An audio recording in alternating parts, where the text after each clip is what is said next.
Get ready for dictation, please. 5 seconds. Start.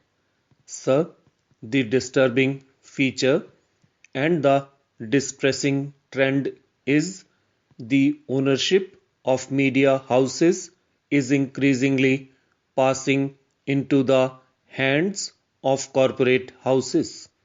It adversely impacts the objectivity and neutrality of news and views. In fact, the journalists, whether they are working journalists or non-journalists or employees, are treated as workers and their condition is very miserable. I can say the mouse which they hold in their hands, the pen which they hold in their hands can be mightier, but these journalists lead a miserable life. For instance, when my good friend Mr. Fernandez was the minister, I did go to him with a demand for constitution of a wage board. A wage board was constituted, headed by a retired judge. The wage board gave its recommendations.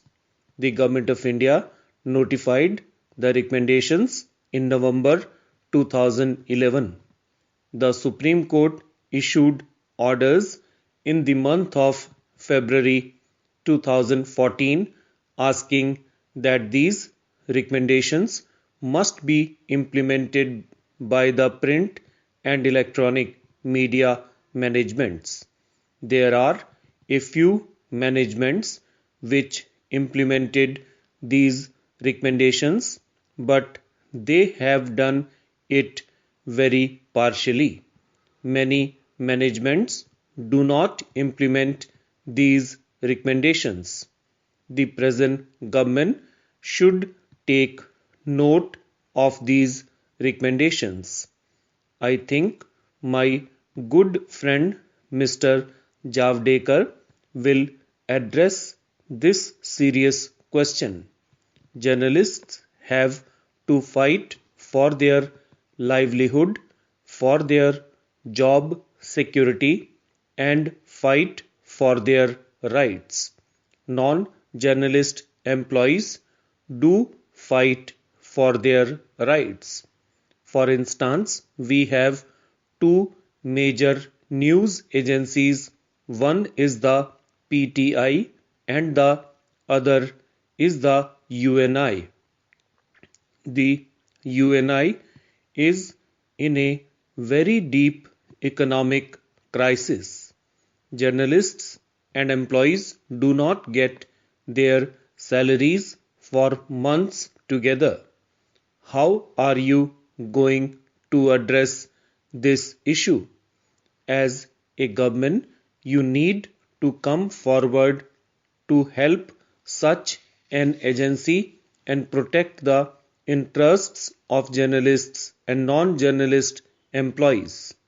Now we are discussing this issue in the context of what has happened or what is happening in Telangana and Andhra states.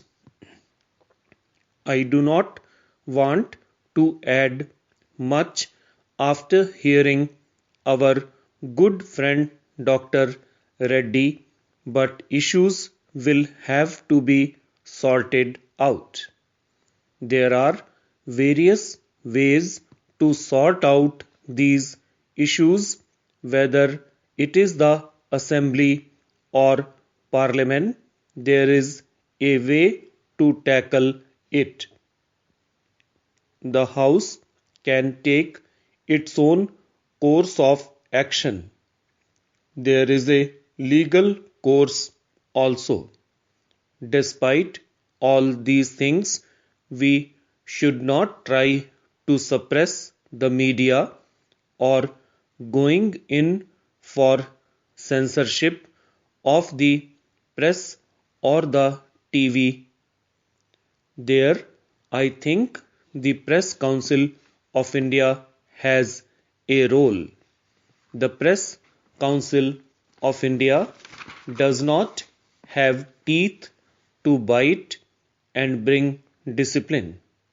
The Press Council of India should have status, should have certain legal powers to act, whether you call it Media Council or you strengthen the existing Press Council. It is for the government. But we will have to uphold the freedom of the press. We will have to uphold the independence of the media, and they are the strength of the Indian democracy. Sir, I have been listening very patiently to what everyone has said. Of course, there is a lot of valuable suggestions and common sense there.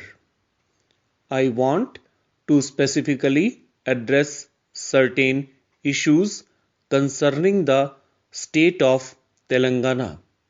Telangana is a new state that has come into being.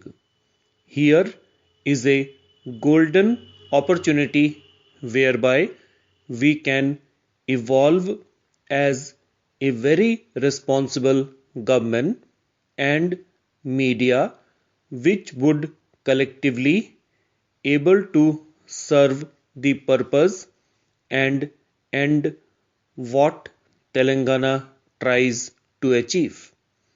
Unfortunately, there has been a very acrimonious start to what has happened there. Media is not just a media. It is the fourth pillar of our democracy. We expect from the media a kind of accountability and responsibility. There will be aberrations. There will be misreporting. There will be enhanced and enraged sentiments that come about as we have witnessed across the country, and my respected colleagues have articulated here.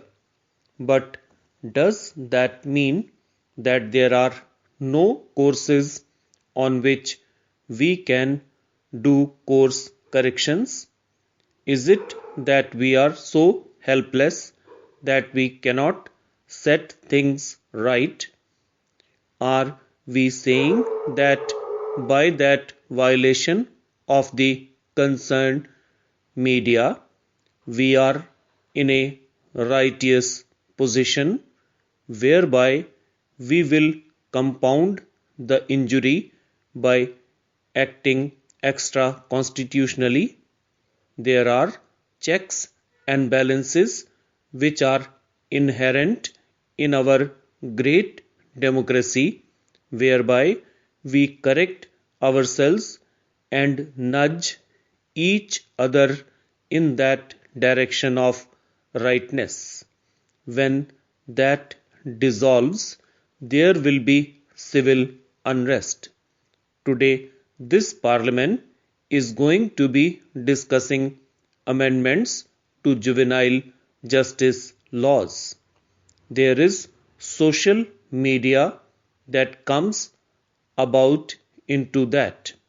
We are able to coerce young impressionable minds to go and meet unknowns and strangers.